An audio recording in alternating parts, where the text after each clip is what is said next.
And All you're right. good to go, Catherine, whenever you're ready. Great, thank you.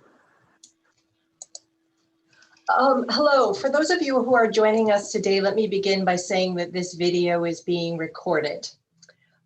So welcome to the Designing Tertiary Education Experiences in Light of COVID-19 and Black Life Matters. What if equity, access, diversity, and inclusion for students, educators, and staff were the new normal webinar? I'm Catherine Millett, and I'm joining today from Princeton, New Jersey in the United States. I chair the executive committee of the Global Access to Post-Secondary Education, or GAPS organization. We are based in The Hague in the Netherlands. I want to thank ECHO in the Netherlands and the Council for Opportunity in Education in the United States for co-convening this webinar with GAPS. And I also want to thank you for choosing to spend your time with us today for this important conversation. Next slide, please. Let me begin by sharing some social media information. Our hashtag is GAPSEDU. We hope that you will be on the different social media platforms today, so thank you. Next slide, please. I'd like to begin by just giving a little context on GAPS and some of the thinking that we've been doing. So the United Nations launched in 2020, or launched the 2020 decade by ushering in the decade of ambitious action to deliver the Sustainable Development Goals by 2030. The decade of action calls for accelerating sustainable solution to all the world's biggest challenges, ranging from poverty and gender to climate change, inequality, and closing the finance gaps. We at GAPS contend that education plays a significant role in achieving the 17 goals along with 169 targets set out by the United Nations. Next slide, please. So GAPS' mission is preparing learners for access to, enrollment in, and completion of quality post-secondary education at institutions that value and engage fully in inclusive education and global learning and social responsibility. And I should underscore that this is for all learners. Next slide, please. We also promote work that recognizes that students need to get to, through, and beyond college.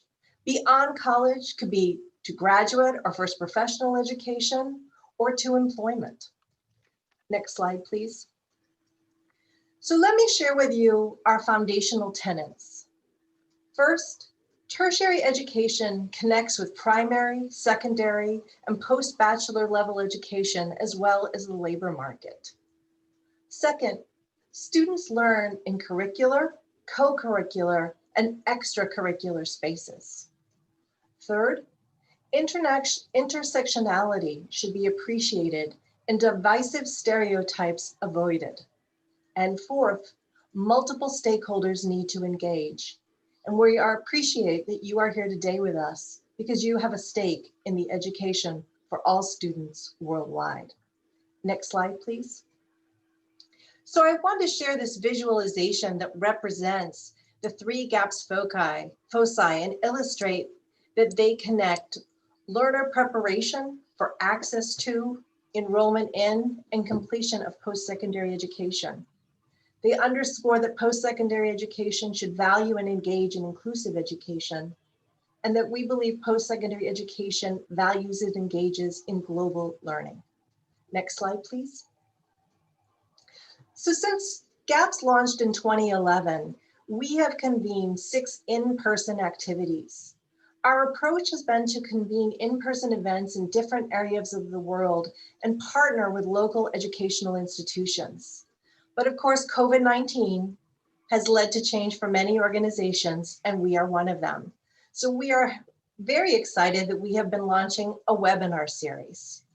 So in developing today's program, Designing Tertiary Education Experiences in Light of COVID-19 and Black Life Matters, what if equity, access, diversity, and inclusion for students, educators, and staffs were the new normal?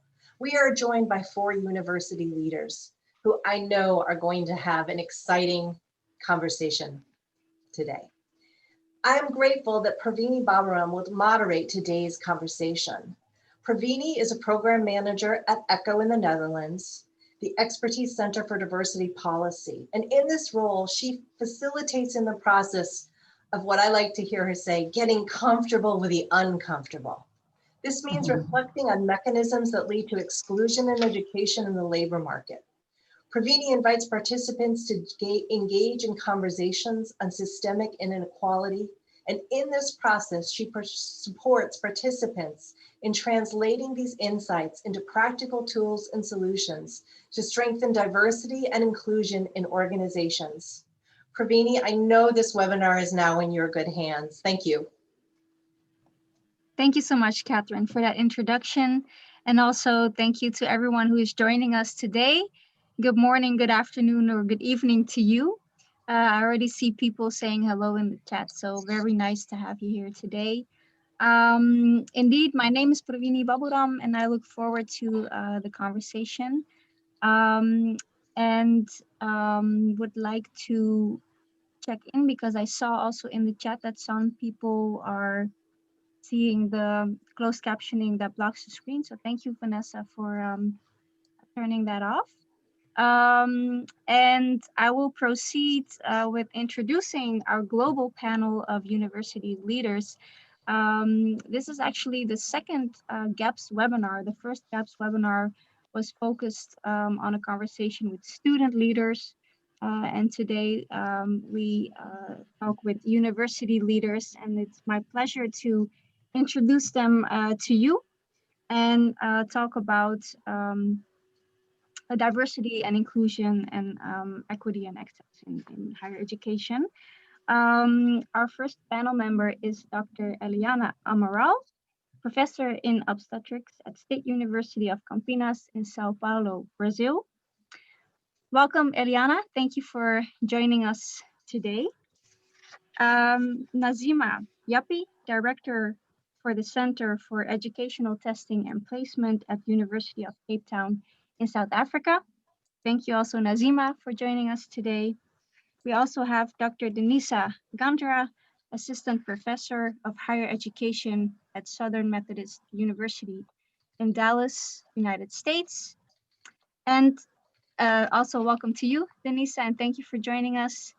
And Dr. Susana Menendez, former member of the Executive Board of the Hague University of Applied Sciences in the Netherlands and currently in charge of international programs and alliances. So thank you also, Susana, for joining us.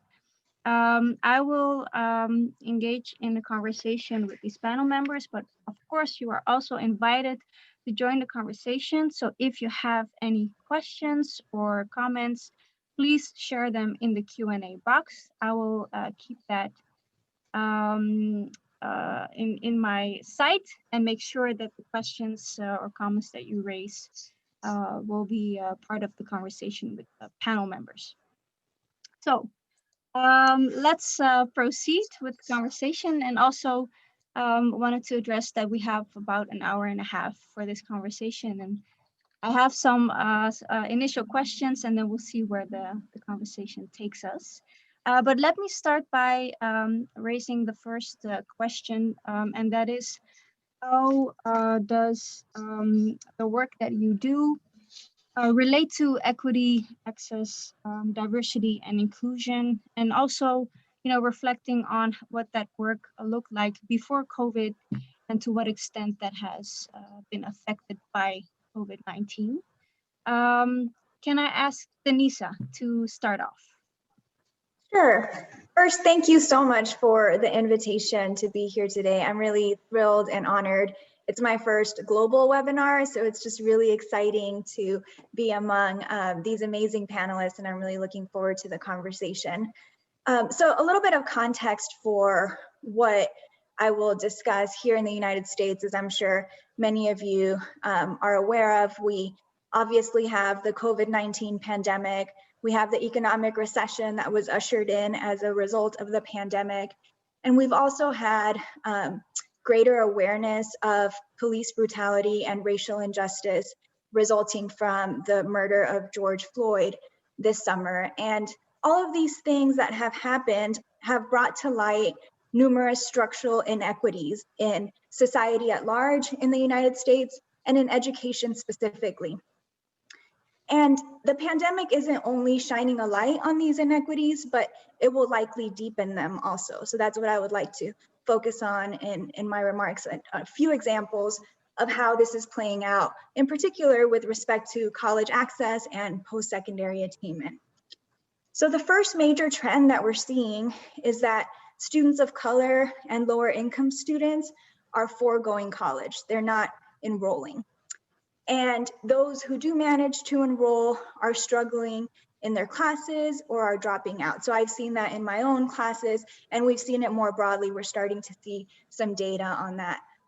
First-time student enrollment in the United States is down 16% compared to this time last year. So we're seeing huge enrollment drops, and what's most concerning is that these are not distributed evenly across the population. It's primarily our students of color and our lower income students who are missing out on college. And there are many reasons for this, including structural inequities that exist in society. One of these is that because many students are not attending school in person in secondary schools or high schools, as we refer to them here, they're missing out on those really critical supports with applying for college, learning about college options, applying for financial assistance to pay for college. And we know that these supports are especially critical for students who have historically been underserved in higher education. So again, first generation college students, students of color, and lower income students. And in the United States, we have a very complicated process of applying for college and applying for financial assistance. And without that support, many students are just foregoing the college experience altogether. We also have students leaving college because they have to go into the workforce. Because of the economic recession, many students' family members have lost jobs, and they just can't justify staying out of the workforce and having the added expense of paying for college. Again, we've already started to see that where we're losing students because they have to go work. And again, this primarily affects our students of color because we know people of color were more likely to lose their jobs or to have their hours cut, so to have lower incomes. And people of color have significantly less wealth that they can tap into to sustain them through the economic downturn and the pandemic. People of color are also more likely to become severely ill because of COVID-19 and to die because of COVID-19. So our students of color are struggling with that as well, with family members and other loved ones becoming ill or losing loved ones. And we also have an issue with technology, students not having access to either the technology or the laptops. And internet access is a huge challenge here too, to be able to participate in those virtual classes and complete their assignments. Some instructors require students to turn on their videos during class, and the idea is that that helps with engagement and it helps the professor ensure that students are engaged. But for some students, that's literally impossible because they don't have the bandwidth to be able to connect, or their internet connection is so weak that it can be embarrassing for them to turn on their videos and to see that weak connection. We also have heard stories of students sitting in the parking lots of McDonald's or other fast food restaurants to be able to use the internet. So it's a huge challenge for our students, and it's precluding them from staying enrolled in college or discouraging them. We also have students struggling in classes simply because they can't focus, because they've lost a job, that a family member has lost a job, they've gotten ill. All of these reasons are affecting our students' mental health. Also, we're already seeing data of students with high levels of anxiety. So there was a survey of 38,000 students that went out that found that over half of students were experiencing anxiety. So that's moderate to severe anxiety. So that's another huge concern for our students now. So what this all means is that gaps in college access and educational attainment will widen. Those who are privileged in society, those who have not lost their jobs, who have savings that can sustain them even through job loss, those who can work from home and not risk becoming ill, they will continue to pursue higher education. They will continue to get ahead, while those who have historically been disenfranchised especially our students of color and lower income students, will continue to fall behind. Thank you so much, Denisa, for that elaborate introduction and also explanation of the different factors involved. You mentioned, enrollment rates have dropped and the dropout rates have increased, specifically for those underserved communities. And in that sense, that was before COVID already a challenge, but now even a bigger one. And then you have certain challenges that really are very much related to COVID with regards to technology, as you mentioned, and mental health. Yeah, very clear analysis of the equity, access, and diversity and inclusion related issues. Thank you again for that. Nazima, I would like to hear your thoughts, and to what extent do you recognize these reflections, and what does your work look like in the South African context? And make sure you turn on your mic, Nazima, so we can hear you. Thank you. It's always a case, eh? You forget. Thank you very much for having me on this webinar, and greetings to everyone all over the globe. I know in some cases it's day, in some cases it's night. So I want to give you a little bit of a different perspective, because I think what we've just heard from Denisa is totally different in South Africa. So, the universities in South Africa have, since 1994, and even before that, have had a strong commitment to mainstreaming policies, to action and to advance things like equality, diversity, and inclusion through the transformation agenda that we've had legislated in this country. So clearly, the challenges arising from the COVID pandemic to generate some kind of engagement was really taken seriously, because universities have already been dealing with access and equality issues for students from the disadvantaged groups in South Africa. And remember, in South Africa, that's the majority of the people. So clearly we had to follow the legislations which were under the Higher Education Act of 1997, and also the Education White Paper, a program of higher education transformation.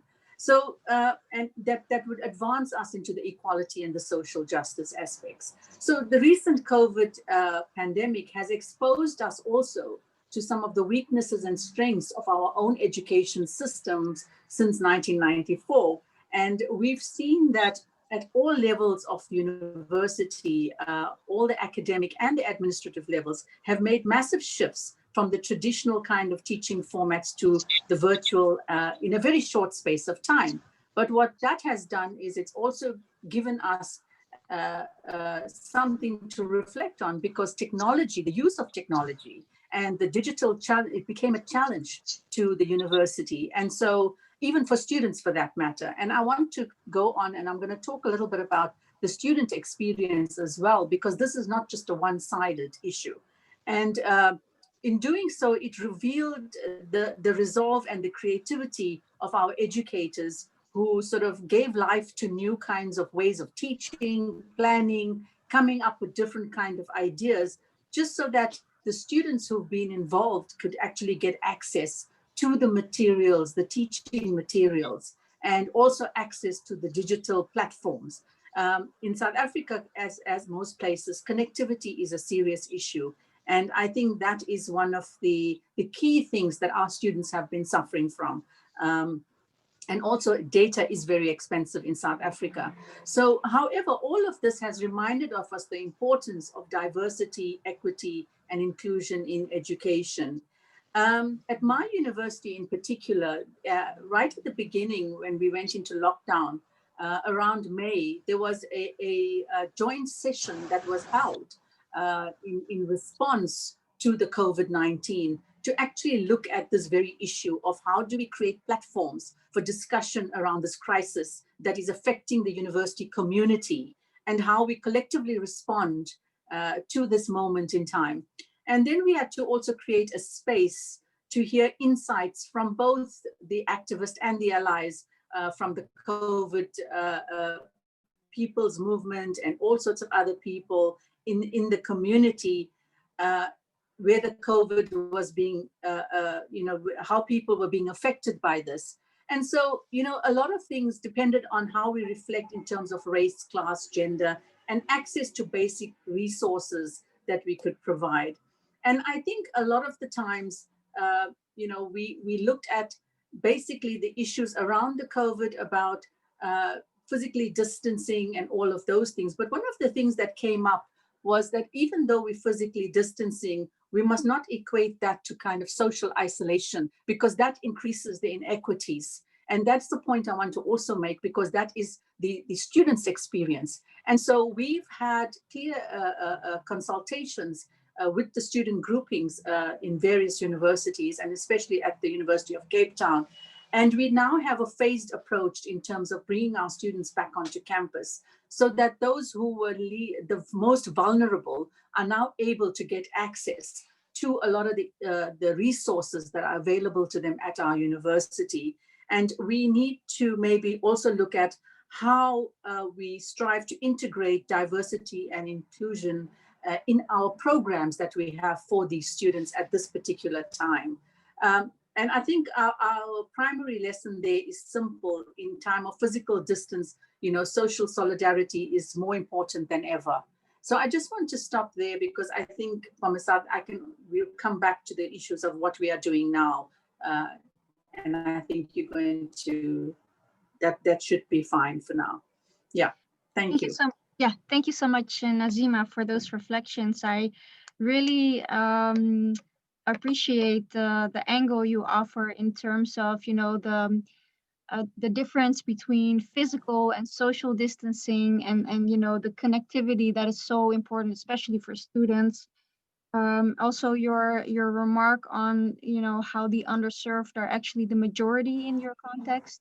What does that mean for policy? And, you started out with the transformation agenda, which is something I think we can all learn from in education. What does that look like, in different contexts? So a lot of reflections that we will continue on in this conversation. So thank you, Nazima, for sharing those experiences. So we've heard from the United States, went to South Africa, and I will then go to Brazil and ask Eliana to offer your reflections and how your work relates to equity, access, diversity, and inclusion, and how that has been affected by the COVID-19 crisis. Yeah, so very glad to be here and have my colleagues talking before me, and so giving me some idea on the directions and making easier for me to make the comparison. So I'm from Campinas, and Campinas is a city in the interior of the state of São Paulo, Brazil. And to give you some idea, we are considering Brazil. Brazil is a very heterogeneous country, and in the place I am in the middle of the wealthiest state of the country, and also our university is inside a region that is really well taken financially. But what happened is, besides that, because the social consciousness is very intense in my university historically, we have been working for years in issues of inclusion and equity. And when the pandemic came, we had some preparation to confront the problem. In fact, half of our students, they come from the lower strata of the society, and the institution does have some support that has been here forever. But when the pandemic came, well, different from you, from people at least that are in the north pole of the world, we start our academic year 1 week before we close the university. So it's different when you have a kind of one semester running and then you close the institution. So we had people, and they were about 3,300 people, students who have just arrived. And one very intense moment that we have here is when they arrive, because we have to offer a lot of possibilities for people who are 50% of our population of students, the freshmen, offer them support aids and give all the instructions and give, we have a mentoring system that was starting in place. And we have received very recently, we changed our admission policies and became even more inclusive, like with indigenous people, specific population of indigenous people coming from very far, coming from the Amazon to our region. So totally different culture. So can you imagine when 1 week after that, we just closed. We closed and we moved to the remote education immediately. Well, immediately means a little kind of 1 month of adaptation for people to adapt, and to adapt our faculty members, our students, and to adapt the institution to respond to the needs of these students. So what we did, we asked people to, donate or lend or found computers around the campus to give to the students. We sent chips and we sent tablets, including for very far in the tribes in the Amazon, some time. So the situation was really for us, the need to have one of the more intense experiences was the need to be very quick in decisions, administrative decisions, and having people to make it happen and to support faculty members, support all the leaders, because also the leaders need support in this situation.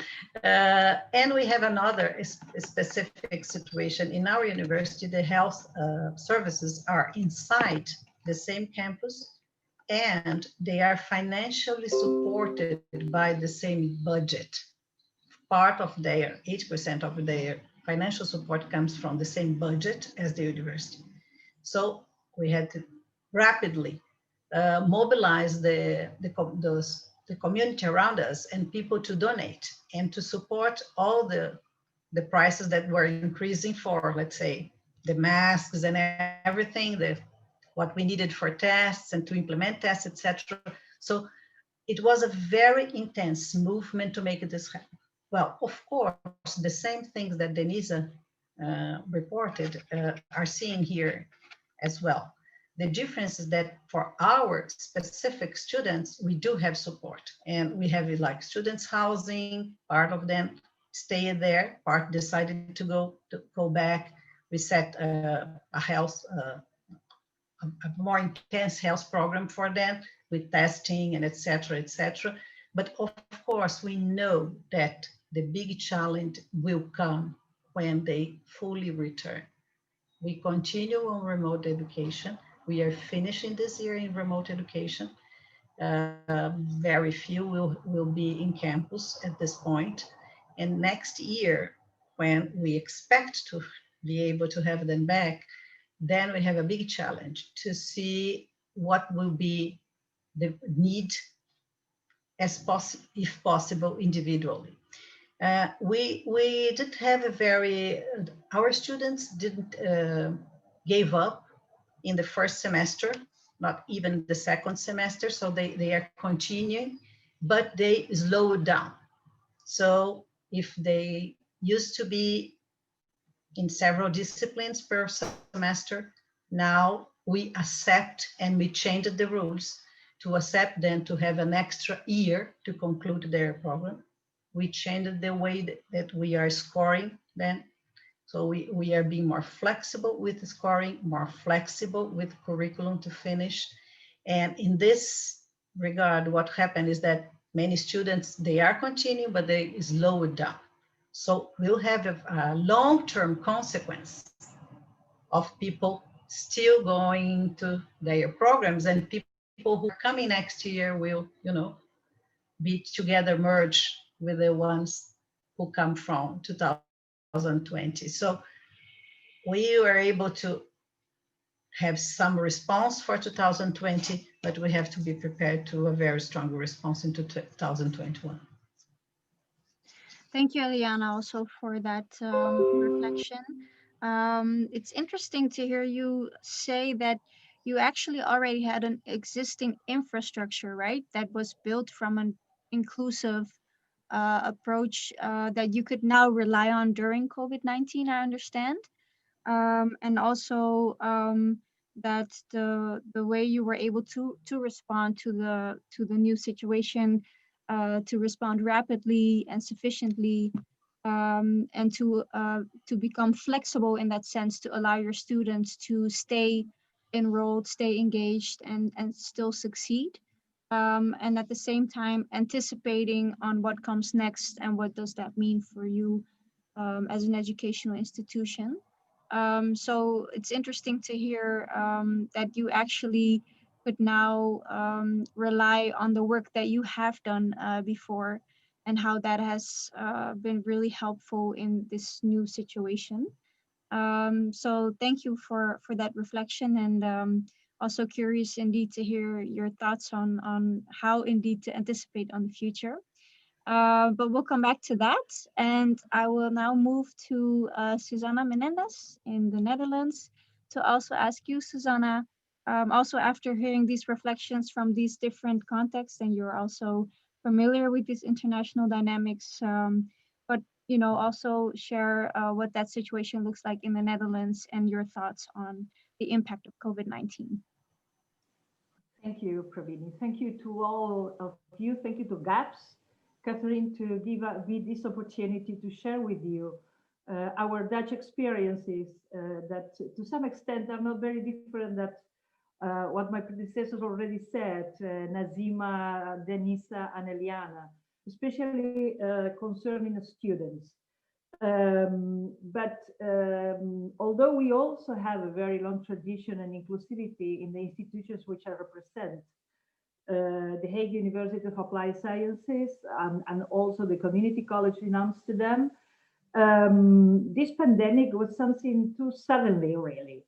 On March 15, the Dutch government announced temporary closures of all schools and higher education institutions and imposed, like in the rest of the world, social distancing. We like to talk about physical distancing because we don't think that we need to be socially distanced, really, but only physically. From about mid-March to the end of the past semester, all the higher education institutions in the Netherlands switched completely to online teaching and learning.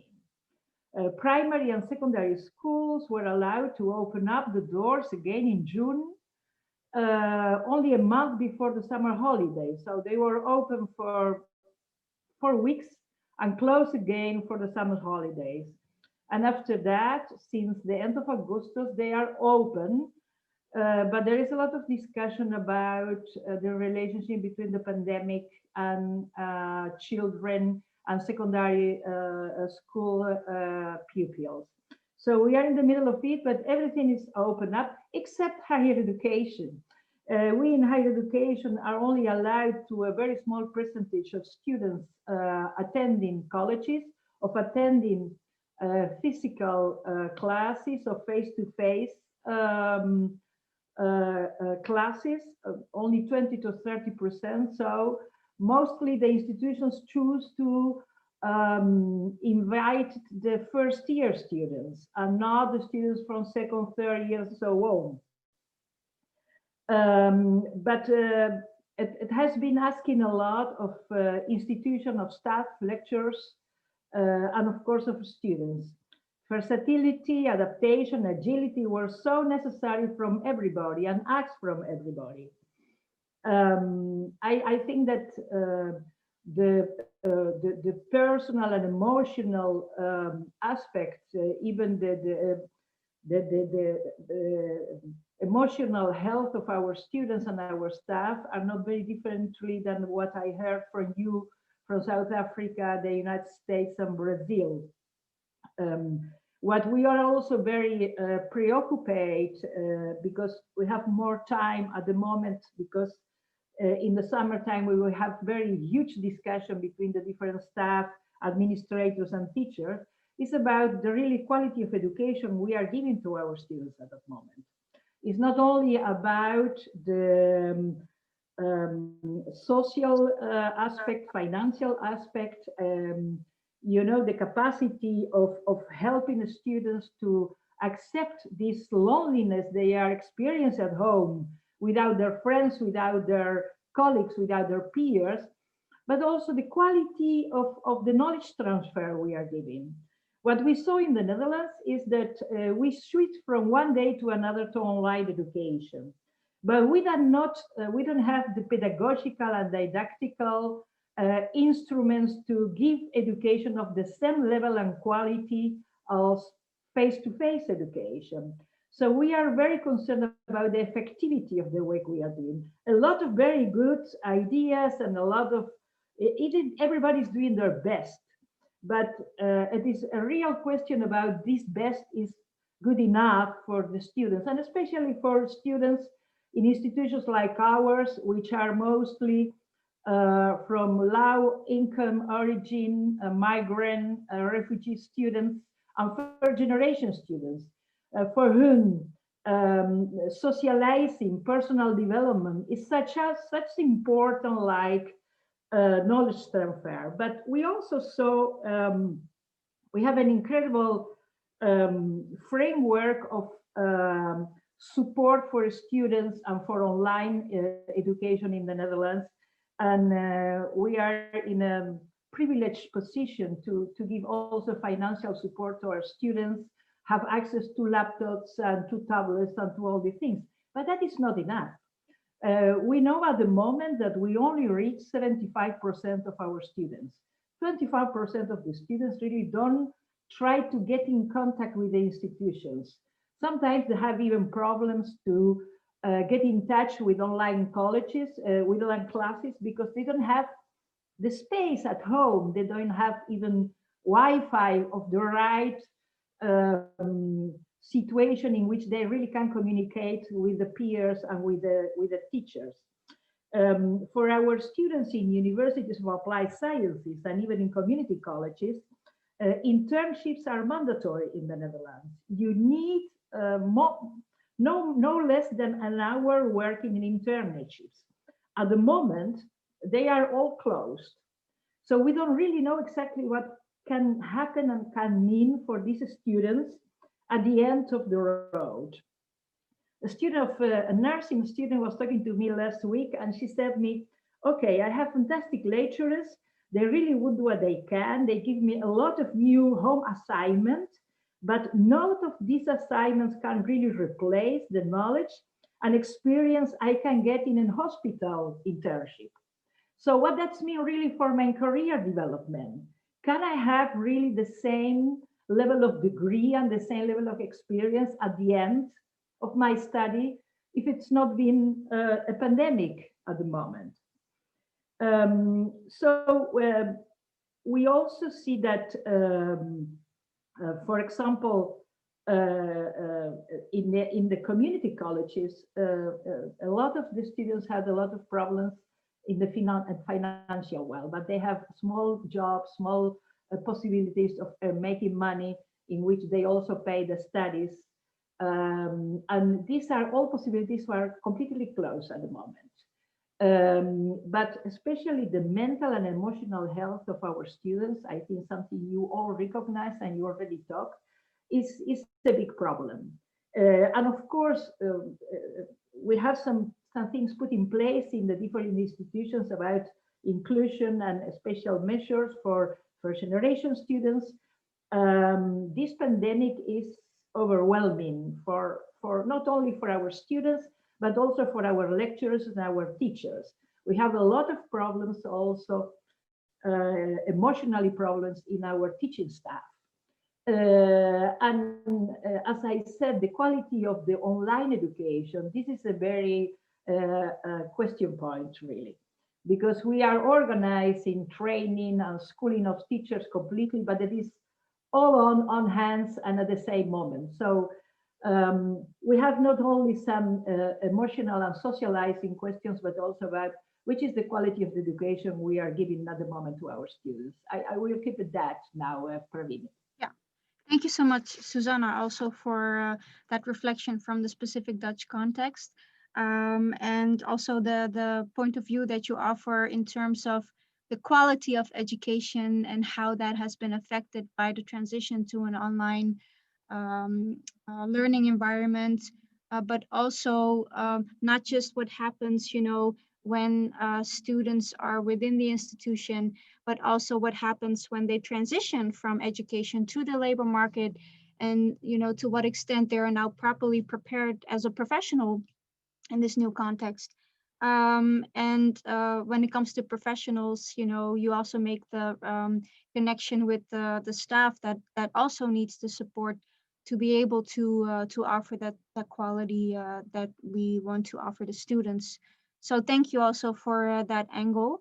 I also want to take a moment to welcome Mary, my colleague from ECHO, Mary Tupan, who has joined us. Is not part of the panel, but is part of the woman behind the scenes. So thank you, Mary, for joining us. And obviously also, if you have additional reflections, please feel free to offer them. I also want to take a moment to invite the audience to share your questions. If you have them, share them in the Q&A box, and I'll make sure to post them to the panel members. But for now, if I don't see any questions, I will continue with my own. And the next question I would like to pose, and then it's an open invitation to the panel members to respond, whoever wants to respond, is what does that new normal look like with all the reflections that you have offered? We've heard Nazima talk about this transformation agenda and the realization of that we shouldn't physically or socially distance, even though we physically distance, so that keeping that connectivity. Denisa also mentioned mental health issues that arise that a lot of you also recognized. How can we become flexible in education to make sure that we meet the needs of the students that allow them to succeed, and also the question of the quality of education that Susana just mentioned. So a lot of angles that we can touch on, that we can learn from moving forward, since it looks like we will be in this situation for quite some time. So asking the panel members now to maybe offer some advice or reflections in moving forward and ensuring that we can offer an equitable and inclusive learning environment for our students. Do you have any initial thoughts or ideas about lessons learned moving forward? Is there anyone from the panel who would like to go first? Denisa, go ahead. Yes, I have a few thoughts that were inspired by my co-panelists' remarks. I think there are a lot of encouraging things that we've seen, both in other countries, like I've heard from my co-panelists, and here in the United States too. I sort of focused on the problems in my initial remarks, but there are also some encouraging things we're seeing here. And I'll start by saying there's so much diversity in the higher education ecosystem in the United States, and there's so much variation in institutions' responses to the pandemic. So for example, the institution where I work is a relatively wealthy institution that serves relatively wealthy students. So we serve a very low percentage of lower income students and students of color. And we actually have managed pretty well. We haven't lost very many students. We have managed to keep cases, COVID cases, relatively low, but we have the resources to be able to do that.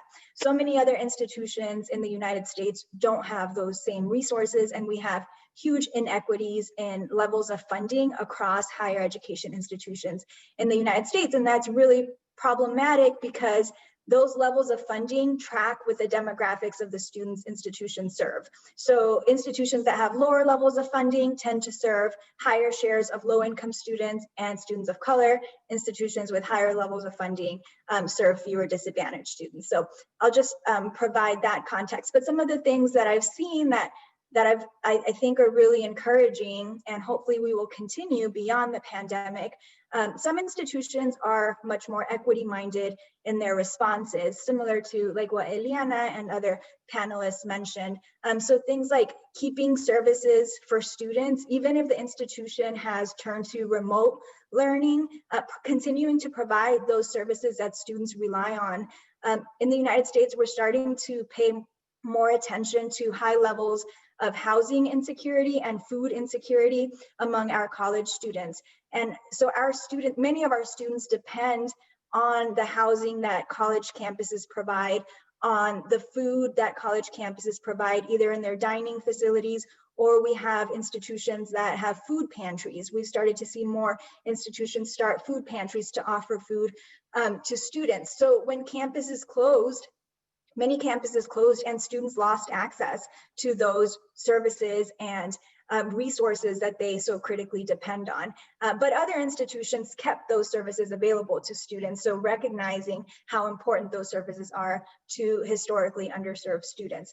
So that's one example. Another is our tribal colleges that serve Native American and Indigenous students are also serving as models for serving students through this pandemic. There are examples of tribal colleges that are not charging students tuition this semester.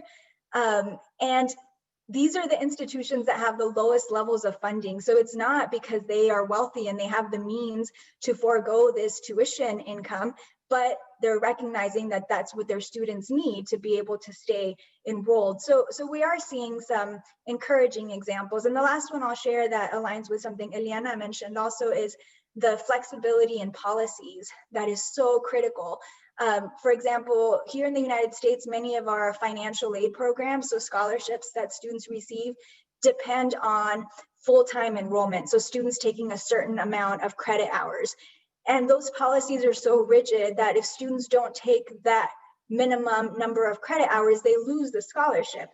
So this pandemic really shines a light on the importance of being flexible with those policies, which can have unintended consequences of losing those students because they've lost the scholarship, instead of trying to change the policy and injecting a little more flexibility. Great, thank you, Denisa. So you mentioned the dimension of flexibility, right? And Aliana has already addressed that. What does that look like in South Africa or the Netherlands? Nazima or Susana, would you like to offer some reflections in terms of the flexibility within education and how we can learn from the COVID-19 situation moving forward? Susana, would you like to start off? And then I'll go ahead, Nazima. Okay. And then I'll follow. Okay, I will just start by, one of the concerns for me was actually being a student during COVID-19, what that actually meant. And when you talk about flexibility, I think the universities in South Africa they started to adapt to things like curriculum and the things that Eliana spoke about in terms of policy. And so those things had to happen. We couldn't just, say we're going to do it in 2021. What we've seen at our university, for example, is that our enrollments for next year, for 2021, have actually not dropped. So clearly there is a keenness from students to get into university next year. And what the university is doing is basically putting in a plan for the first 6 weeks to make sure that these students get some sort of grounding and core courses to take them through for the next year, 2021. It will still be a COVID year, I suppose. So clearly that's what's happening. But being a student, and you hear a lot in the news about the pandemic and the impact on students' lives and so on, they've always spoken about their anxiety for the next normal. And I think the roles in this context of student and staff and university management, I think, are manifold. Among them is to ensure that graduates actually will have benefited from this year as well, because we also have to think about graduates going into employment and what that actually means and how the university can actually help those graduates getting employed next year. We know that a number of places have shut down. There's been a lot of retrenchments, and now our graduates are going to compete with those who are in the unemployed sector as well. So that's also a concern for the institutions, and our departments who deal with that are working very hard to work with the corporate sector.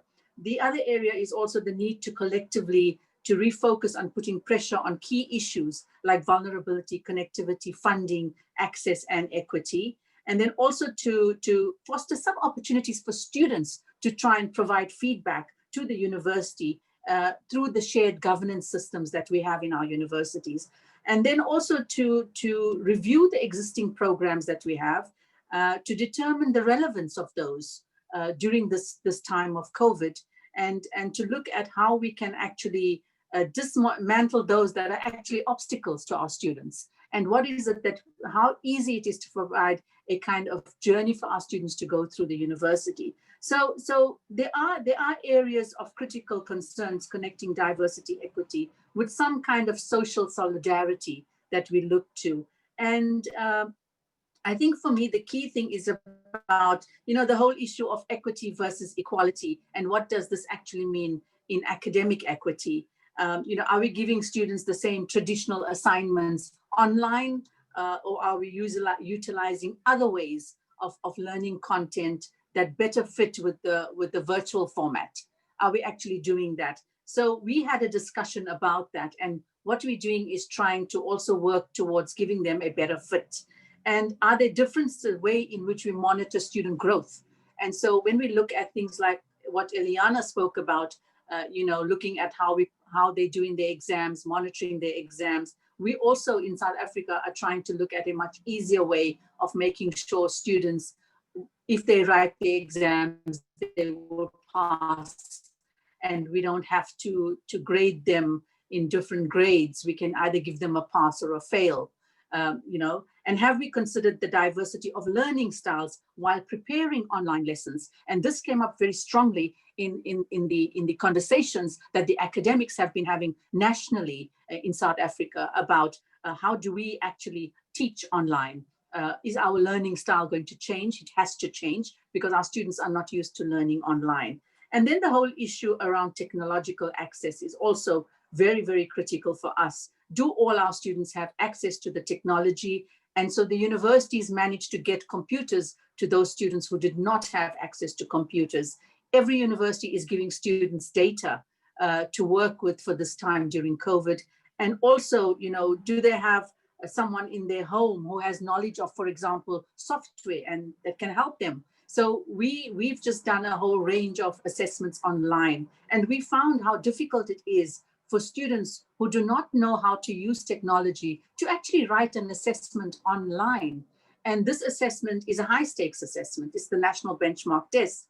And so we found that, students, although they didn't have to have it for next year, for 2021, because the universities in South Africa took a decision not to use it for 2021 intake, but the students were still keen on writing it. And what amazed me is we had a large number of students writing this assessment. So the issue is around their own knowledge of how to use online platforms. And then the home reality as well. It's about how parents working from home, and are they helping students at the same time? And how difficult is that for parents as well? And so it's a whole lot of things that we had to take into account as a university, and we've been dealing with those issues. Of course, having the issue of the one thing that's very important is empathy and compassion when it comes to working with students. And so I just want to end by saying there are principles to guide decision making for the next normal. And for me, it's basically 4 things. It's about bringing equity lens to every decision that we make.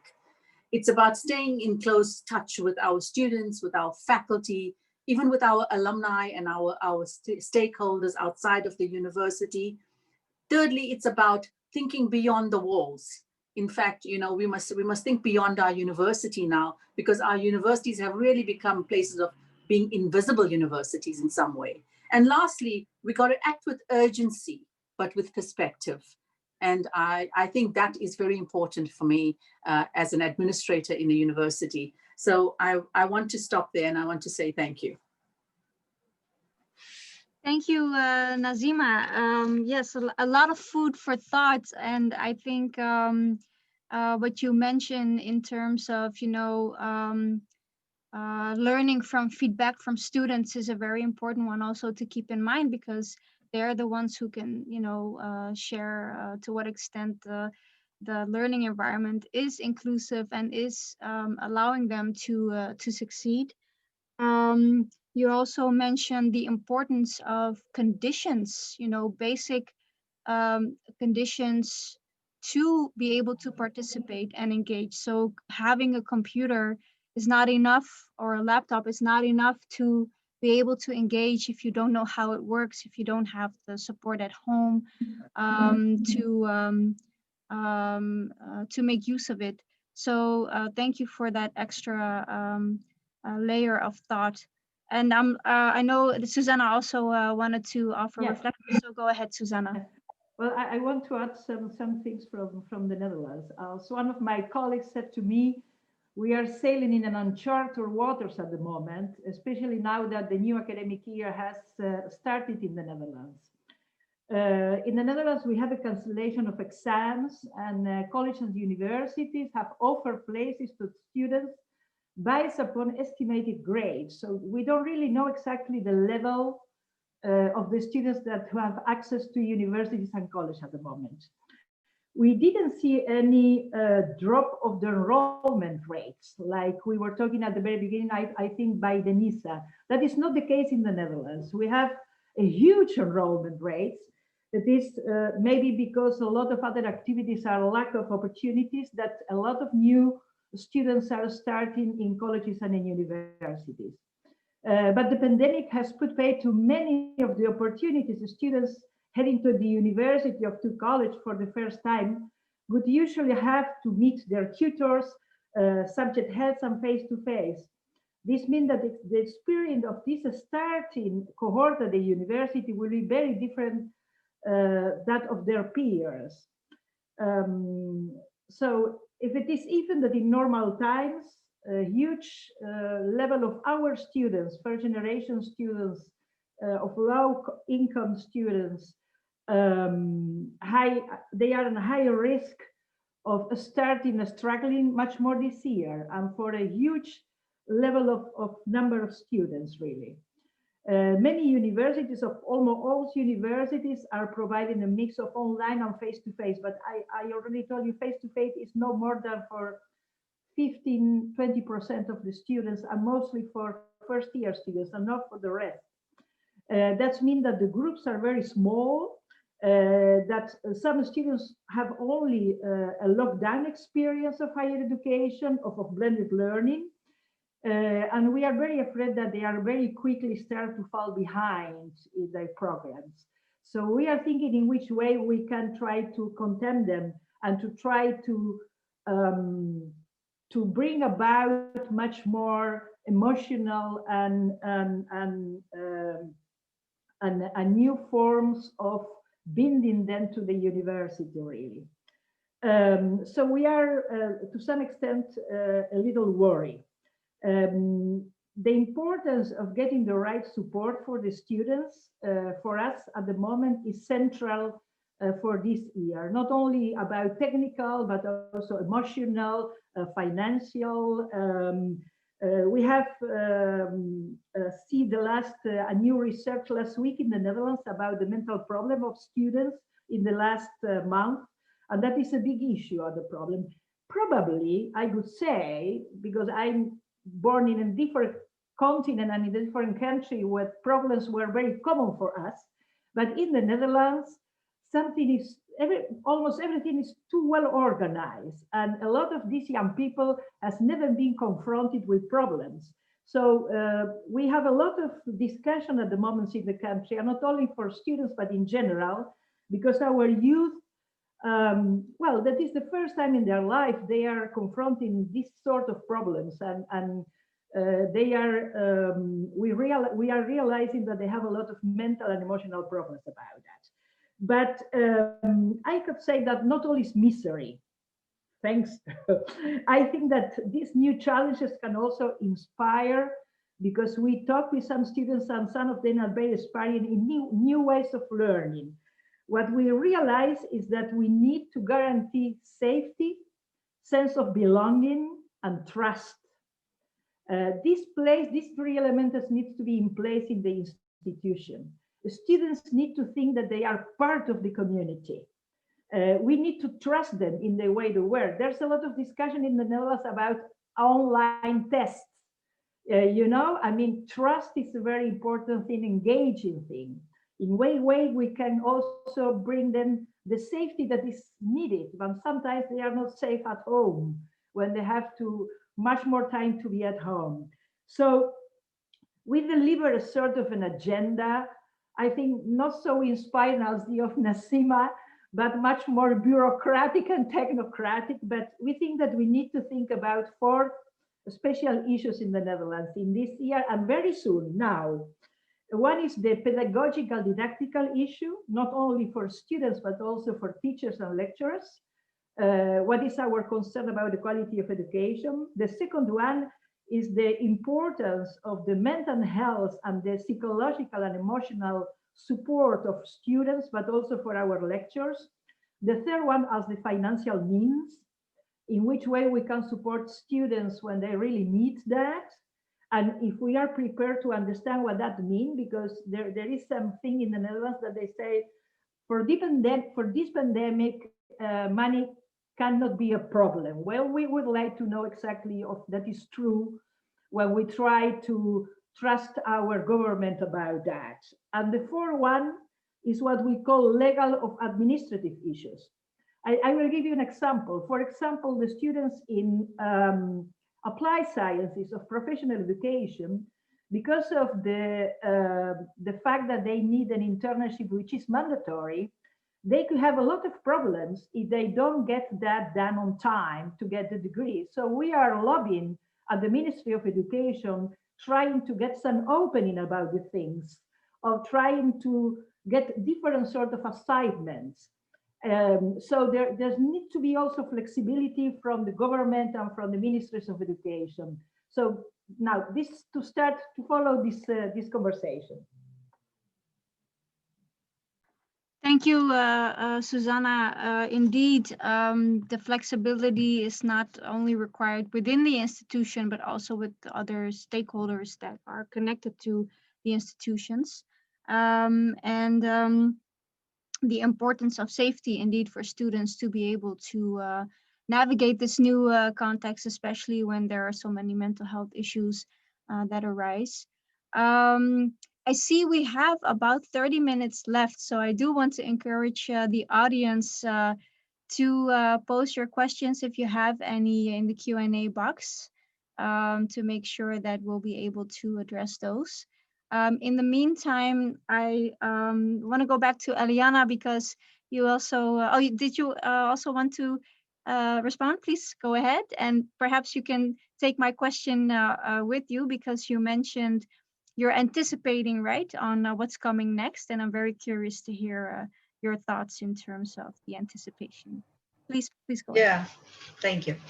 Well, I think I want to stress one point that Susana mentioned now, that is the need for flexibility outside the institution and in the educational system. And this is one point that I hope we can advance in future. We do see into the institution people much more flexible in thinking about what will be the future of the curriculum, the classes, the discipline. So the pandemic had a kind of shock therapy where people had to feel the difference when you are really teaching with a focus on being inclusive. So when Nazima mentioned the social distancing, it's amazing. As an example, we use it to have big classes, let's say for calculus, that is very traditional, vertical way of teaching. And they were all together in 100 and some people inside a small room and air conditioner and things like that. When the pandemic came, they were able to change everything. Now they have this problem in hands because they are so convinced that they needed to be inside the room with 100 people and making this vertical way. And now the people who had different ways of thinking, they were able to put in place. Because it was not from me or from the university, but among colleagues who were retained to be creative and making things different. So now we have a space for these people to flourish. And this is something that is very important. So we, as I said, lots of things were underway, and we have to improve, and we have to be even more intensive in offering support for the changes. And this is an important issue. And it's an inclusion issue, because in the way that the curriculum was so, in some situations were so vertical and so traditional, they were not really inclusive. They were not receiving people with difficulties. As I said, we are in a situation, we changed it in our situation, we changed the admission policies, and we are admitting more people who have initial difficulties to adapt to the curriculum. So the empathy that the pandemic brought, now we can, again, retain and maintain some of this for the future. In past, because, you know, we are a top institution, people have to be harsh and things have to be serious. And so it was difficult to put out your empathy, your caring part as a faculty member, as an administrator. And now it's a kind of, it's permitted. it's more officially available. People use it to kind of hide, I would say. So I think this is one very important change that we hope to be maintained next year. But again, returning to my point on the need to really have a kind of assessment of the situation, not exactly the assessment of only about knowledge of students, but assessing the situation of some people. As Susana mentioned, we also have all these professional schools, like the dental school is a big challenge for us now. We have to adapt all this space. It will take months to make the changes, and so people can continue. And when they continue, they have to change the way it's done, because it has to be accordingly. In all this change, thinking about another way of doing things and keeping the mix, having my hybrid curriculum, it's a little bit of a challenge in Brazil, because there is a bigger resistance in institutions like ours, where anything that is called distance learning education is kind of rejected from the beginning. So we carefully decided not to use the remote education since the beginning, trying to make clear that in remote education, we do expect synchronous activities to make people interact, to have this sense of closeness. And I think this is an issue that made a difference. People who rejected distance learning, now they can feel comfortable to adopt some, I would say, electronic education. I will use that to avoid the distance part, because it's not distance anymore. We are talking about people who are close, okay, using technology, but they are close somehow. And so the experience was much more convincing than any faculty development program that I could put in for them. Yeah. And I think this is one, and sharing. In the beginning of the pandemic, we were very intense on sharing our experience, because we are the first institution in Brazil, the first university who declared the remote education. So we had to interact with people from outside, from like Portugal or Mexico. We tried to bring people who could be credible for our community, because, you know, it's more close. And it was really very impacting. And so for future, let's continue doing that. Let's continue sharing. Nazima had been with us for a while, making discussions during this pandemic as well, because of our evaluation system for the university. And having heard from outside was very helpful. So this open up that the pandemic brought, and internationalization at home, things that will really make a change in future. Yeah. Thank you so much, Aliana. Indeed, what I hear you say is, you know, the what you mentioned as shock therapy, or, you know, and I also recognize that in the Netherlands, where, you know, a lot of things that were considered impossible are now actually urgent and are possible, not because people want to, but because they have to. And so it creates space to indeed try new things that people weren't willing to do. And it exposes, the discomfort that apparently was there to try new things, but that are now necessary. So I recognize that. And also what you address is positioning, right? So remote learning feels different than electronic learning and allowing people to be engaged and interactive. So I think a lesson learned would also be how to position, the education context moving forward, because sometimes people may respond differently to certain language that you use. So thank you for that. I see some questions popping up, and I understand that maybe the Q&A box wasn't accessible to everyone, so my apologies. I'm glad that there are questions now appearing in the chat box. And since we have about 15 minutes left, I will address the questions that have been posed now. I see 3. The first one is by Mara. Could Eliana Amaral talk a little more about evasion and flexibility at Unicamp first semester? Eliana, you already addressed an example of flexibility, but is there anything you want to add based on this question? Yeah, I think that what I would add is that we had a very little evasion or no adherence for in the first semester to the second. We don't know exactly what is going on until the second semester finishes. But more than that, I think that we have to look more carefully is the difference between the different population inside our students. So we are still unable to make a very good analysis of this. So how much of them in the beginning of the year, I mean, first semester for us, March to July, we didn't have a big difference between the different profile of students, but now we have to see in the second semester how it comes and what comes next year, because the economic crisis will bring extra demand on the students that are underprivileged. So if in our situation, they are full-time students, our institution is a public institution in Brazil. It means there are no fees, they don't have to pay anything. So it's not a problem of not having money to pay, but to survive and to have sometimes the need to help families, as Denisa said, as we are ahead.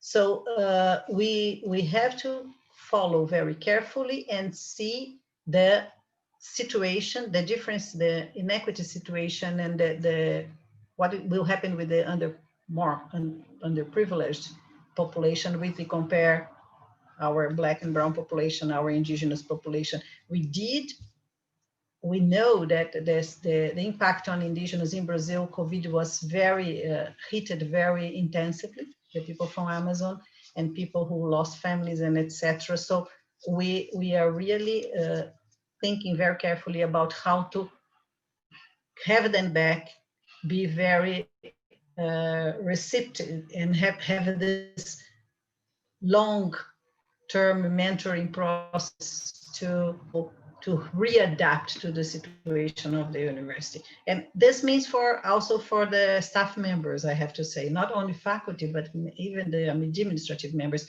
Everybody is of course in fear of returning, because in Brazil, the pandemic is reducing first wave. We don't know when the second wave will come. Maybe it comes when we are expected to start new year. Yeah. All right, thank you, Eliana. I see Nagandi also has a question. What kind of demands are students of color, low income, and first generation college students put on institutions of higher learning? I imagine that curricular inclusivity might be at the top of demands, but was wondering what you are all seeing on your campuses. Is there anyone who would like to respond to this question?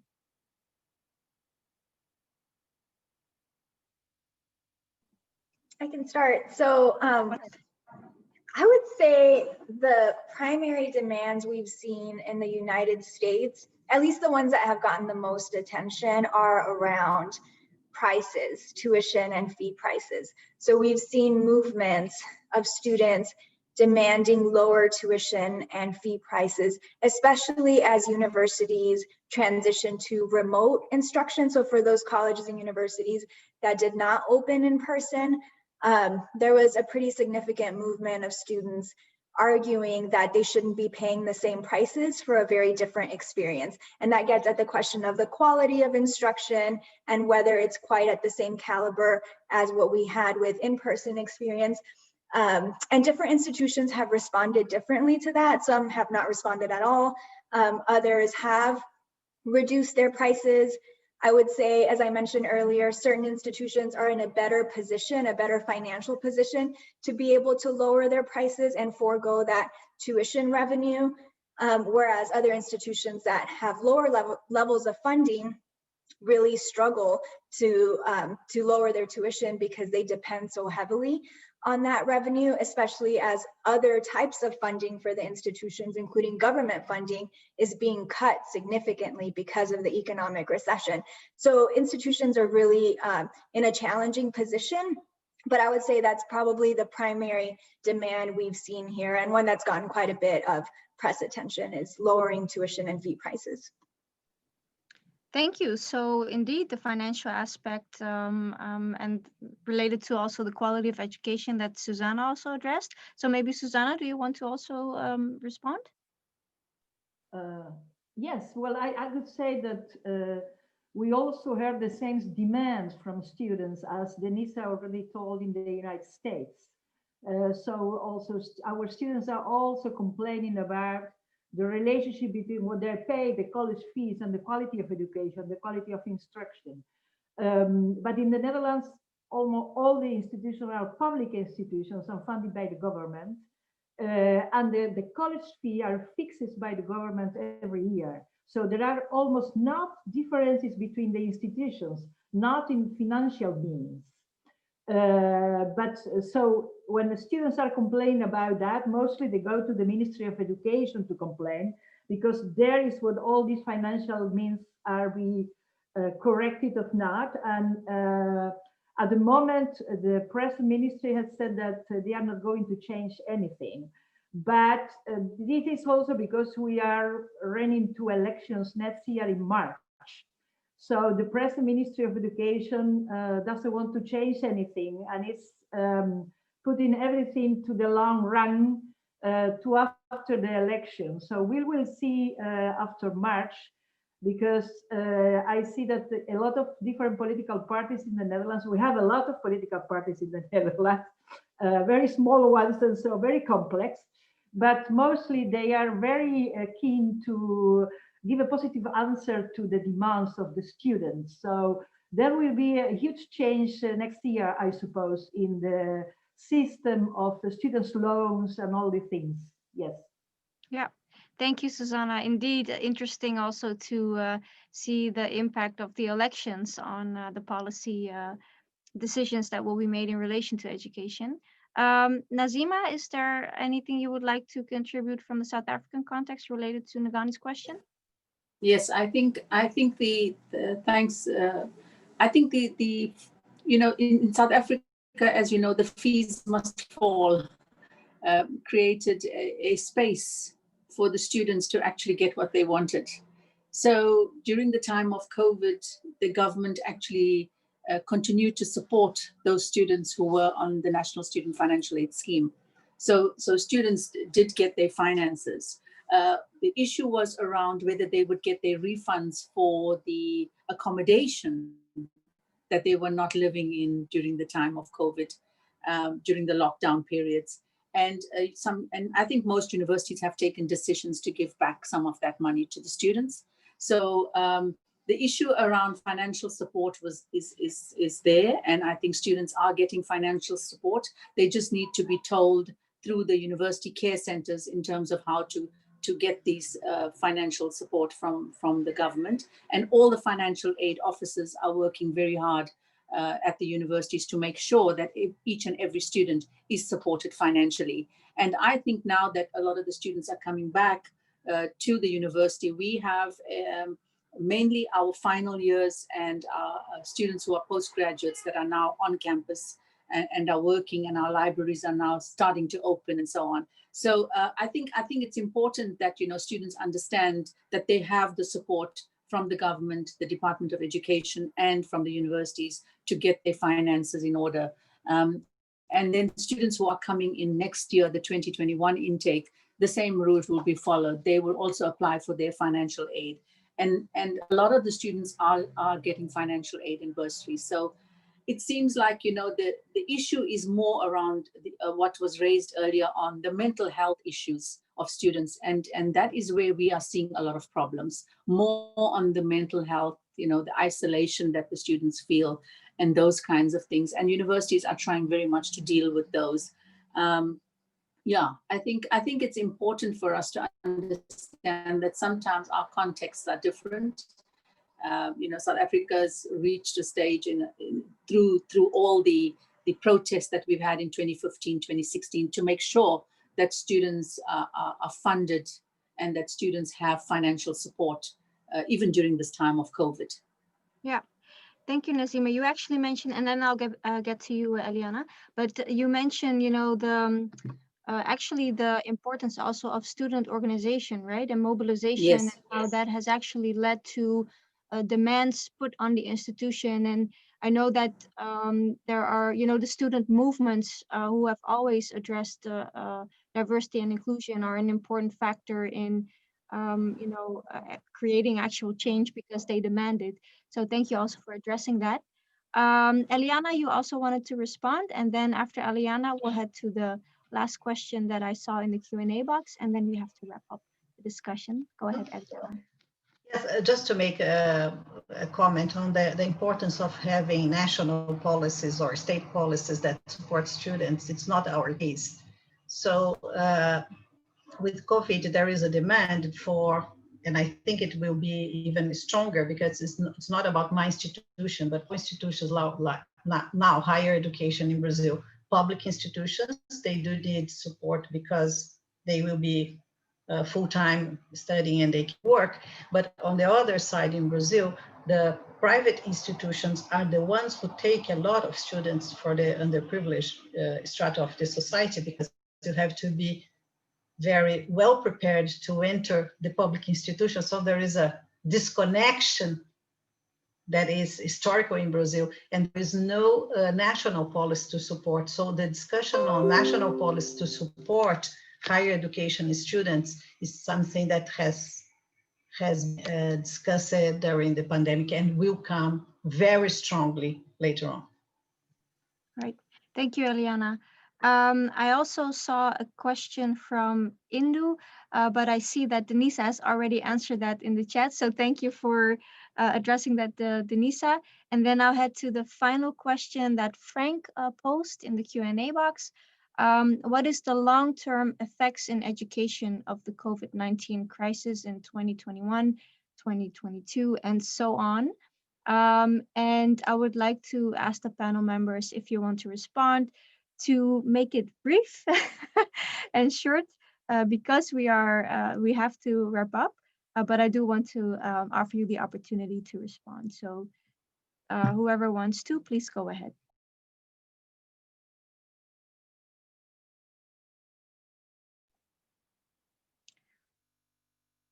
No responses, Eliana? Oh, I can.